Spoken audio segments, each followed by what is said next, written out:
Bihar special report में स्वागत है आपका। आपके साथ मैं हूं सृष्टि राय। बिहार की सियासी पिच पर महागठबंधन हर वो चाल चल रहा है जिससे बीजेपी को लोकसभा चुनाव 2024 में बुरी तरह मात दी जा सके। तो वही भाजपा के बड़े नेता भी बिहार में भाजपा का माहौल बनाने के लिए कोई कोर कसर नहीं छोड़ रहे। अब बिहार में महागठबंधन ने बजट को हथियार बना लिया है और इसके जरिए भाजपा के हर दाव को फेल करने की तैयारी में है। महागठबंधन ने बजट के जरिए ऐसा कोई वर्ग नहीं है जिसे खुश करने का प्रयास ना किया हो। बजट के जरिए किसानों से लेकर महिला युवाओं सबको साधने का प्रयास किया गया है। नीतीश सरकार के वित्त मंत्री विजय कुमार चौधरी ने 2,61,885.4 लाख करोड़ रुपए का बजट पेश किया है, जिसमें वो सब कुछ था जो मिशन 2024 के लिए जरूरी था। इस बजट में सियासी समीकरण का भी ख्याल रखा गया है। इतना ही नहीं, वित्त मंत्री विजय कुमार ने जो बजट पेश किया है वो पिछले साल की तुलना में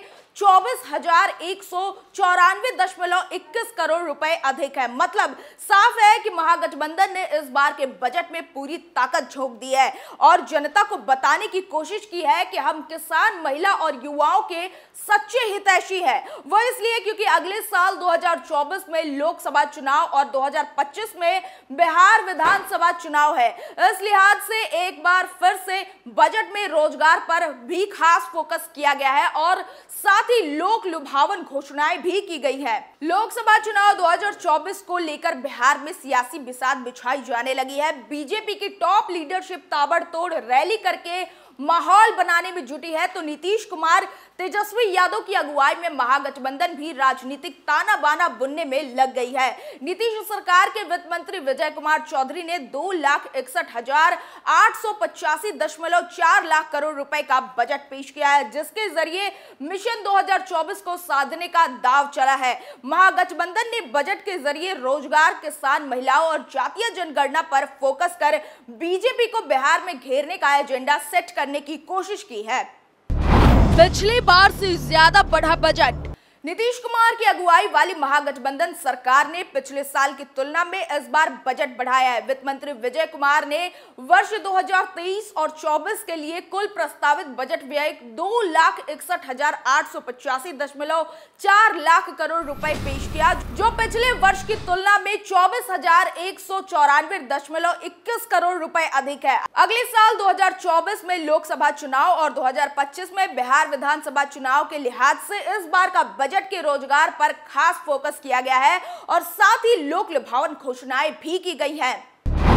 रोजगार देने पर फोकस। महागठबंधन सरकार ने बजट में रोजगार को लेकर बड़ा दांव चला। वित्त मंत्री ने युवा शक्ति बिहार की शक्ति है का नारा देते हुए कहा कि राज्य में 32% आबादी युवाओं की है। ऐसे में महागठबंधन सरकार ने 10 लाख युवाओं को रोजगार देने की योजना बनाई है। बजट में अलग अलग विभागों में बहाली प्रक्रिया पूरी कर नौकरी दिए जाने का ऐलान किया गया।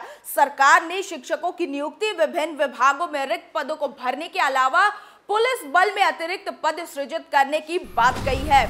वित्त मंत्री विजय चौधरी ने कहा कि पुलिस विभाग में 75,543 पदों पर भर्ती, स्कूलों में 40,506 प्रधान शिक्षकों की बहाली, इंजीनियरिंग कॉलेज में 552 शिक्षकों की नियुक्ति की जाएगी। अगले वित्तीय वर्ष में शिक्षा विभाग द्वारा 1 लाख से अधिक शिक्षकों और विभिन्न राज्य संचालन नर्सिंग प्रशिक्षण संस्थानों द्वारा 10,000 से अधिक शिक्षकों की नियुक्ति की जाएगी। इस तरह रोजगार की दिशा में नीतीश सरकार ने बड़ी सियासी दांव चला है, जो 2024 के लोकसभा चुनाव में महागठबंधन के लिए राजनीतिक संजीवनी बन सकती है।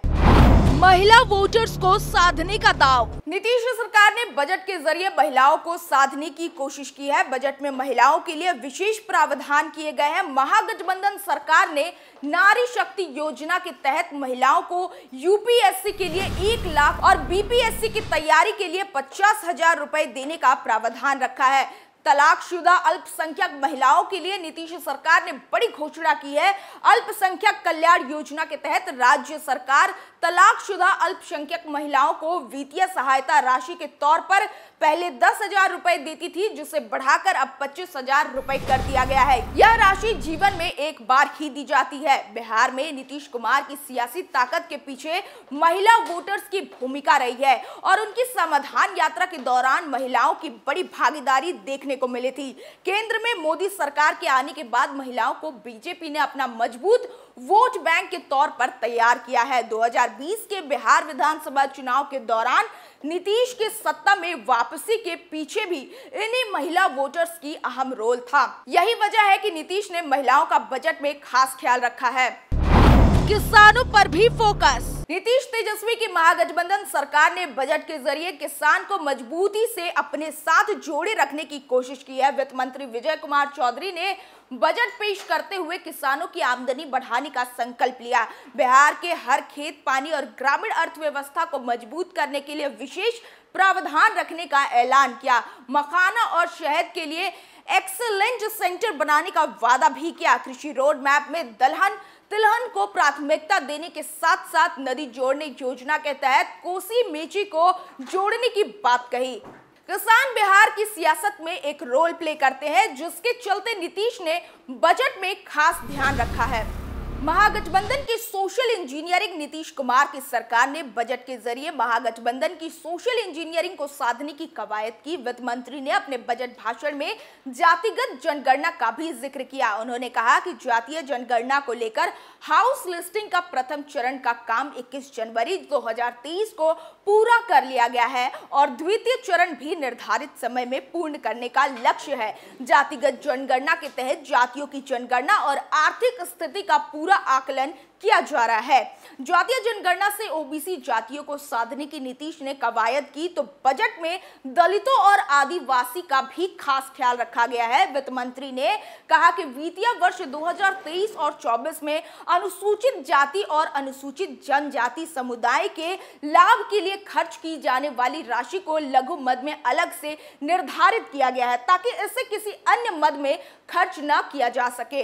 वित्तीय वर्ष 2023-24 के लिए अनुसूचित जाति विशेष घटक योजना के लिए 16,939.53 करोड़ रुपए और आदिवासी उप योजना के लिए 1,574.49 करोड़ रुपए निर्धारित किए गए हैं।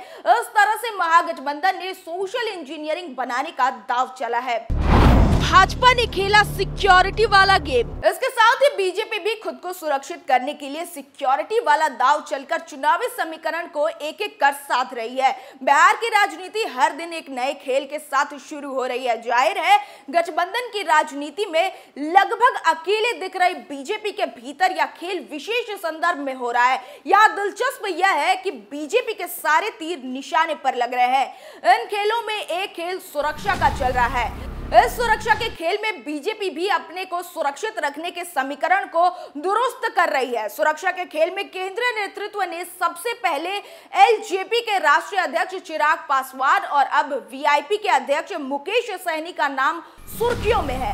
इस बीच भले महागठबंधन अपने भीतर मचे घमासान को सुलझाने में व्यस्त है या फिर अपना घर जलाकर तमाशा देख रही, मगर फूक फूक कर कदम रख रही बीजेपी संभावित चुनावी समीकरण को एक एक कर साध रही है। महागठबंधन के भीतर हमलावर होते लीडरान ने अपनी ही राजनीति को कुंद करने में लगे हैं। भाजपा पूरी परिपक्वता के साथ 2024 लोकसभा चुनावी समीकरण बनाने में व्यस्त है। बिहार में 2024 लोकसभा चुनाव को लेकर बीजेपी और महागठबंधन के बीच शाहमात का खेल शुरू हो गया है। नीतीश कुमार के अलग होने के बाद बीजेपी प्रदेश में अपने पैरों पर खड़े होने की कवायद में है, तो महागठबंधन ने बजट के जरिए मिशन 2024 को साधने का दांव चला है। अब देखना यह होगा कि महागठबंधन की बजट वाले खेल से क्या बिहार 2024 लोकसभा चुनाव में महागठबंधन को फायदा होता भी है या फिर भाजपा महागठबंधन के इस चाल को भी फेल कर देगा। स्पेशल रिपोर्ट में बस इतना ही, फिर पेश होंगे नए मुद्दों के साथ। तब तक के लिए देखते रहिए कैपिटल टीवी बिहार। नमस्कार।